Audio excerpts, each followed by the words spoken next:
Good morning, everyone, and a warm welcome to GITEX Global. Can you hear me okay out there? Because there's so much noise around here. A warm welcome to the FinTech Surge stage that is here. We have a truly interesting, dynamic, and really relevant program and agenda here today with a brilliant lineup of speakers. Now, just to give you a brief history of who I am and why I'm standing here, I was born in Sweden, raised in London, lived across the world, and now part-time in Dubai. I'm an awarded communications catalyst, work as a moderator and speaker. I'm also an entrepreneur, founder of Impactfulness Ventures, and I'm also in the Web3 space, which sort of aligns with FinTech, as I'm a founding member of one of the largest NFT gaming platforms in the world called Planet IX. But anyway, enough about me. We truly have, like I said, an amazing agenda today. We have many heavyweights who will be on this stage from the banking, from the fintech, and also from the regulatory sector. And the agenda is going to be everything about fintech collaborations. We're going to talk about, of course, global regulatory trends. We're going to look at ESG and fintech. We're also going to look at, of course, how fintech has been emerging in the MENA region. And not least, we'll end today with a panel on the Islamic coin, and we'll be meeting the founders and also the executive board members. So one could say that the fintech surge is where finance and technology create limitless possibilities, and this stage is about where we create conversations that matter. So we're going to start off with an interesting conversation with the oldest privately owned bank in the UAE that celebrates over 5 decades of excellence and has emerged as one of the leading financial institutions in the UAE. I am, of course, talking about the 55-year-old bank Mashrek, who over the past years has invested heavily in its digital innovation. And the bank has also been moving towards an open banking-enabled marketplace, which provides the bank with capabilities for seamless integration with partners and ecosystems to promote collaboration that is imperative in these days, both within the banking and the fintech sectors. So joining me for a fireside chat, and I hope that he's already arrived. Let's see, is Fernando here? Can someone wave if Fernando is here so I can introduce him up on stage? Do we have a stage manager here? Fernando's here? There's been a lot of traffic, which you all might have noticed, so that's why I need to ensure if he's here. Fernando is not here. Can we change it with Okay. Mama now? All right. Not a problem. Okay.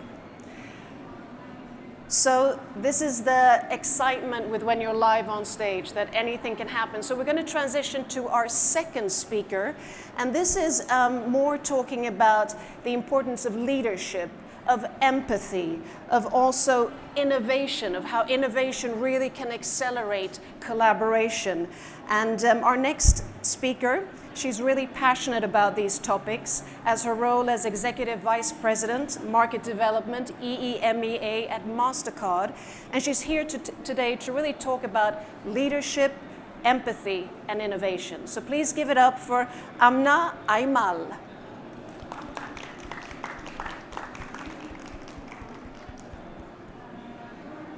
She's just getting mic'd up, okay. No worries.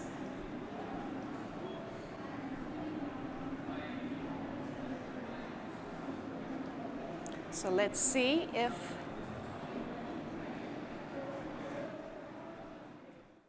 Feel free to take a seat. Perfect. I'll put my phone on the silent.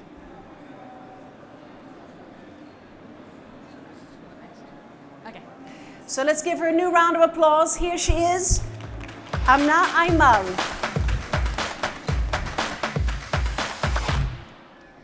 Hi everyone. Am I audible? Yes. Okay. Thank you very much. A topic which is very close to my heart: leadership, empathy, and innovation. Sounds like an interesting combination of words, something that I think in today's world we talk a lot about. But let me talk about a few interesting things that interconnect these 3 words. Steve Jobs was frustrated that he could not carry his library of music around in his pocket, And this led him to create the world's first ever iPod because he thought many others would share the same frustration as he does. Uber was born on a very cold night when the founders, who were attending a conference, could not get a cab. It was founded on a single concept: what if we could order a ride on our cell phones? Two people who moved into a completely new city were struggling to pay their rent, and they found an opportunity to have a bread and breakfast at a very minimal price, and they found their first Airbnb customer. That's how Airbnb was born, because they thought many other people would actually be facing the exact same frustration. Yuan says that Zoom was actually a solution to his long-distance partnership because it would take him 10 hours of a train ride to go and meet his partner. Today, Zoom is used by 750,000 companies across the world with 300 million active users. Grubhub. Two web developers who were tired and frustrated of keeping track of paper menus and reading out the credit card numbers on the mobile phone for food delivery.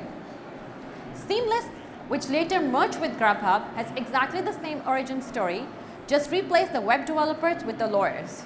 Today, Seamless and Grubhub combined actually serve food from 80,000 restaurants across 1,600 cities in the US. Why? Again, empathy for millions of consumers who actually would be facing the same problem. Remember the days when we would keep a track of the paper menus and we would order the food from the phone and then we will read out our credit card number. So it all makes sense that every innovation, or most innovations, are born out of the frustration of the way things are happening today. And most innovators think about a way to solve that problem which actually is frustrating them. It's all connected to empathy, empathizing with others who may be having the same problem. So the equation is very simple. Empathy is the sole skill required for innovation. The two challenges here. First, empathy is the single most overlooked ingredient when it comes to innovation. Second, is it really that simple that empathy equates innovation? Or does it go deeper than that? It indeed does go deeper than that. So where does it all start?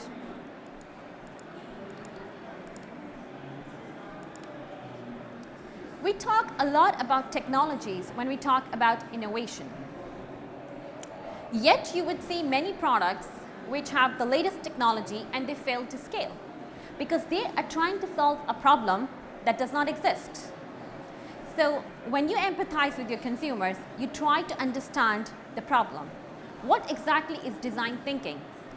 Design thinking is all about empathy because when you try to solve a problem, you have to have an empathetic view of the people who are actually experiencing that problem.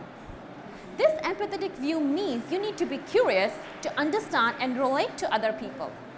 And what does that mean? You need to have the courage to make those difficult decisions, to implement those ideas that others may not think are implementable. And this all requires you to have a positive view of the future, a positive view of your idea and a positive view of the outcomes of your idea. So where does this all start? It all starts with the purpose. So let me talk a bit about the purpose. A very famous story, which you may have heard of, the fisherman or the businessman.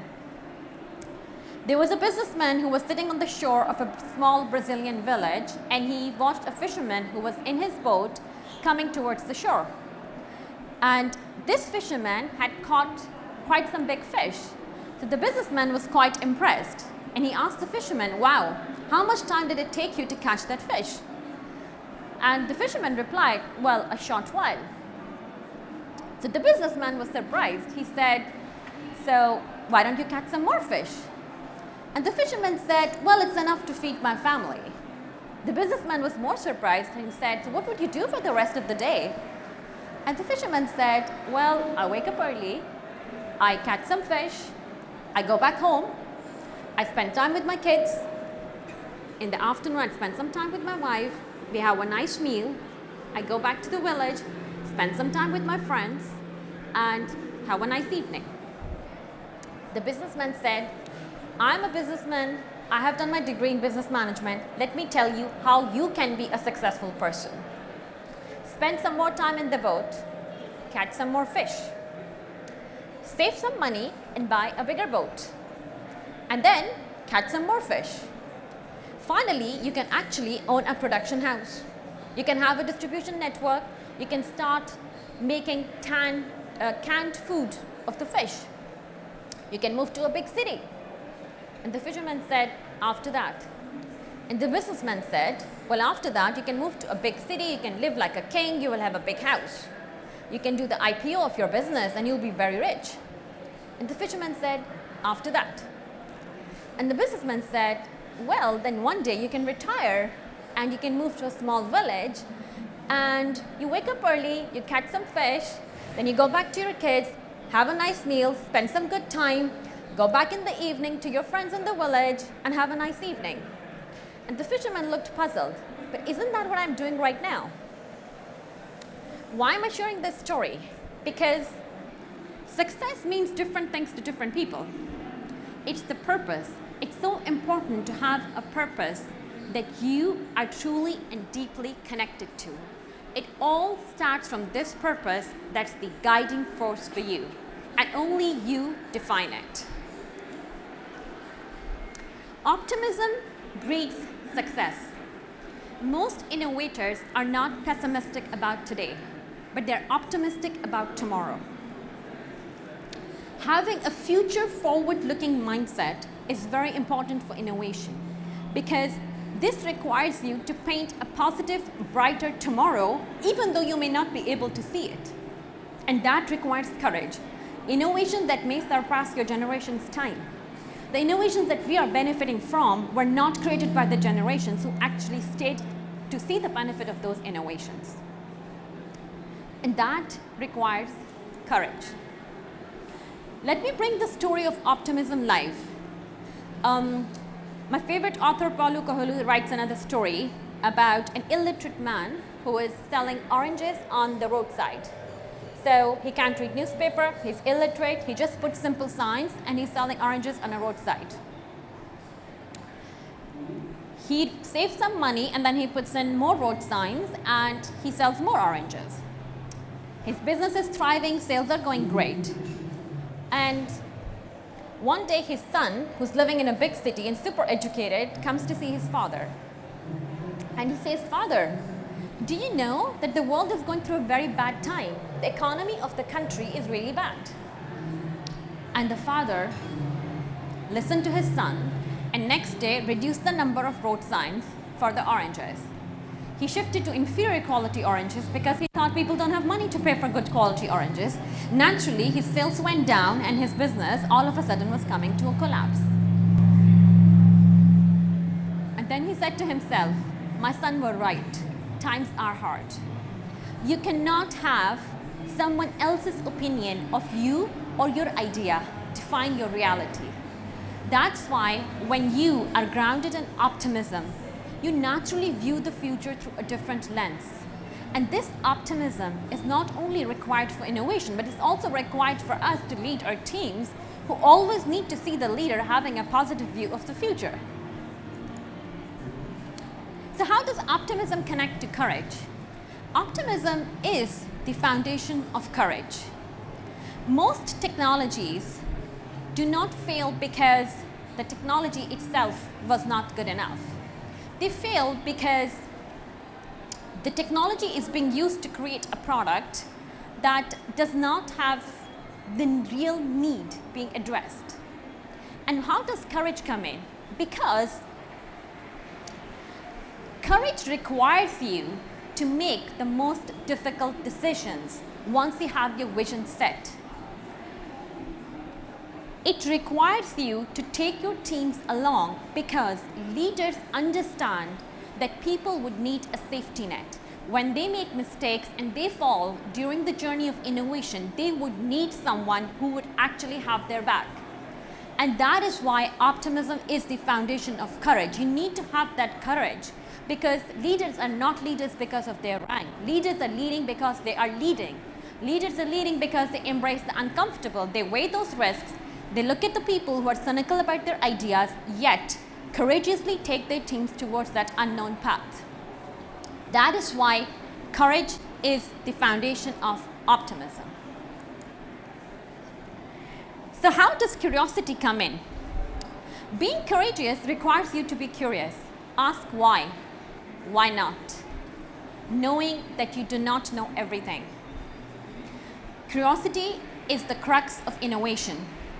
When you are curious, it will lock transformational thinking. People often ask, and I was reading, can you teach yourself to be curious? If by nature I don't ask questions, can I teach myself to be curious? Yes, you can. Look no further. Look at the children. If not yours, your neighbors, your friends, nieces, nephews, look at the children. They teach us the most valuable lesson about curiosity. I have 3 kids, twins and a girl.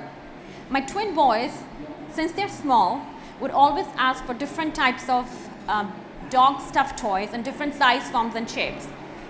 Before going to bed, I would fill the crib with like 8 to 10 dogs, toys, and as soon as I go out of the room, they throw all of them out. And I would Google it. Why do kids do that? I Google everything in my life. Because they're curious. They want to understand, would mom and daddy come back to the room because I threw all the toys out? Would these toys climb up my bed back if I called them? It's curiosity. It's simple. We as adults lose it, children have it.